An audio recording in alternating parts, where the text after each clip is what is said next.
Can an open-source local model compete with one of the newest cloud AI models? Today I'm giving both GLM 5.2 and Qwen3.6 the exact same challenge. Build a complete FlightRadar-style web application from a single prompt. No edits, no retries, just one prompt and whatever they generate. For this test, both models receive the exact same requirements.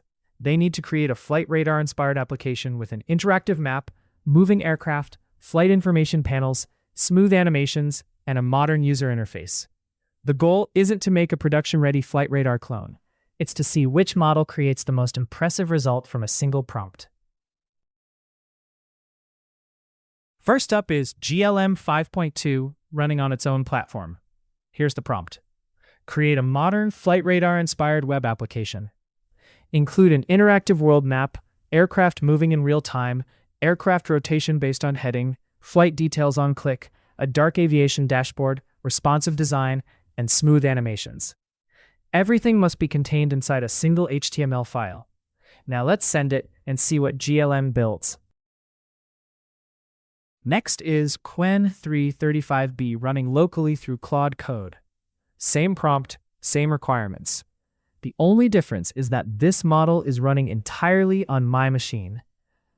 This is interesting because local models have improved dramatically over the past year, and many developers are wondering whether they're finally good enough to replace cloud models for projects like this. While Qwen is generating the project, I'll speed this part up. No modifications, no manual fixes, just the raw output from the model. All right, Qwen has finished. Let's take a look. Right away, the interface looks surprisingly polished. We have a dark theme, moving aircraft, and a clean dashboard layout. The aircraft animations are smooth, and clicking on individual planes reveals additional flight information. The map design is simple but effective. Performance also feels quite responsive, considering everything was generated from a single prompt. There are definitely areas that could be improved. Some elements feel more simulated than realistic, and the overall experience doesn't quite match a professional flight tracking application. But for a local model generating everything automatically, this is honestly impressive. If I needed a quick prototype, I could absolutely use this as a starting point. Now for GLM 5.2. Immediately, the first thing I notice is the visual presentation. The interface feels more refined and more complete. The map has better overall structure, the information panels feel more intentional, and the aircraft interactions look more polished. Animations are smoother, and the application feels closer to something you might actually find online.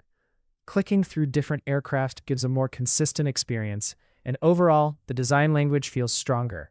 What impressed me most is how well GLM interpreted the prompt. Instead of only implementing the requested features, it also made design decisions that improved the user experience. That said, both models completed the challenge successfully.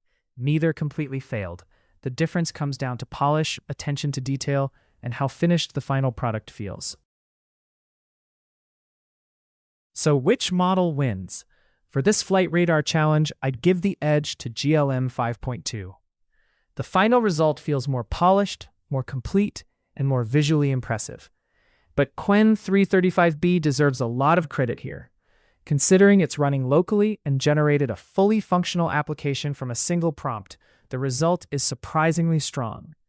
Let me know in the comments which one you think did better. And if you'd like to see more head-to-head AI coding battles, subscribe, because I've got a lot more models to test.